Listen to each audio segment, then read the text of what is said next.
Happy New Year po or Chinese New Year po sa ating lahat and sa mga nagsa-celebrate po ng Chinese New Year.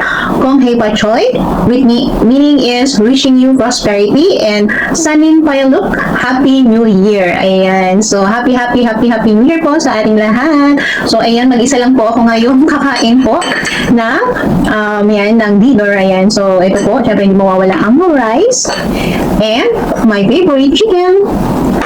Shamay! Siyempre, egg. And vegetable. Ayan. So, hindi mawawala yan. And then, corn.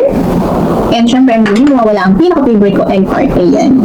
So, ayan. So, kailangan kasi daw is even number. So, 6 yan. 6 yan. So, kailangan lahat ay even. Kahit 2, 4, 6. So, basta even numbers lang yung nakahain. So, syempre, hindi kasama yung rice. Yung mga ulam lang at yung mga, basta hindi kasama yung rice. So 6 na piraso yung sa akin. Ayan. So, ito yung kakainin ko ngayon. And syempre, bago ako magsimulang kumain, syempre, magpapasalamat muna. And mag-pray muna po ako. Okay? In the name of the Father, Son, and Holy Spirit. Amen. Ayan. Panginoon, salamat po sa lahat po ng pagkain na kahain ngayon sa aking sa lahat pagkainan na ito. And sana po ay mabusog po ako. And ganoon din po yung mga pamilya ko and mga mahal ko sa buhay. Sana po ay makakain din po sila na masasarap and mabusog din po sila. Ayan. And sa lahat po ng mga nagsaselebrate po ngayon ng Chinese New Year. Ayan. Sana po ay marami din po silang pagkain and mabusog po sila. Ayan. Salamat po Panginoon sa lahat po ng biyayang pinagkakalab sa amin. Amen. Okay? Spirit. Ayan. Salamat po sa pagkain ito. Ayan. Kain po tayo. Ayan. Kain na po tayo. Siyempre mag-chopstick ako. Kahit hindi pa ako masyado. Ayan.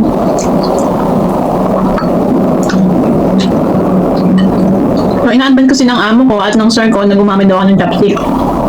Kasi daw, ito is connected sa ating brain.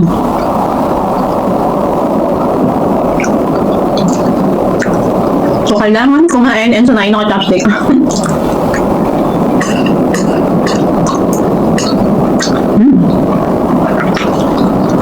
Ang saman-saman.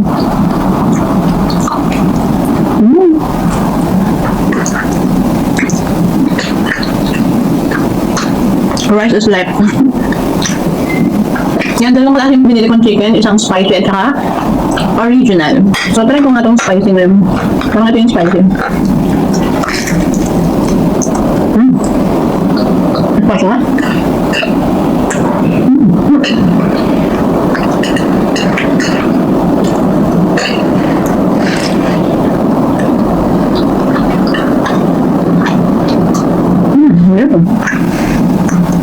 Siyempre, ang gulay is left. Ano siya, binalunch ko lang. Boil lang.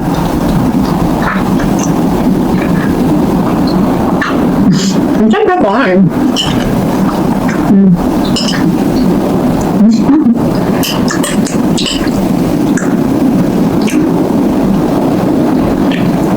Medyo ako lang mag-isa ngayon. Nasa China kasi yung amo ko, and yan. So, ilang years na din ako kumakain ng mag-isa pag Chinese New Year.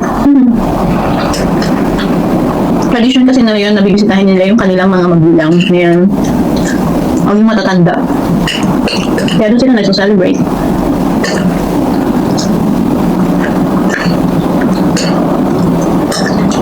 Bukin ko ng egg.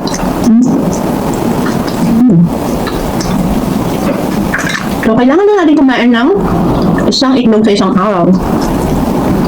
So, kailangan ng katawan natin ng egg. And syempre, hindi mawawala yung gulay. Lagi tayong kakain ng gulay.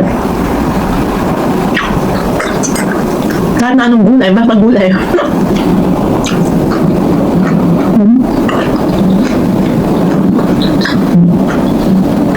Nilalagay ko na yung gulay pagka ako lang mag-isa. Para less oil din. Tapos less salt din. Mas healthy. Ayan. So yan. Magpapaalam na ako. Ayan, kain po kayo. Kain din po kayo. Ayan, magpakabusog tayo ngayong Chinese New Year para mas marami tayong makain ng buong taong 2025. Ayan. More blessings po sa ating lahat. Bye po. Salamat po sa panonood. Paalam po. Bye! I've seen a lot of change, been through a lot of pain. Some things are not the same as they were a year ago.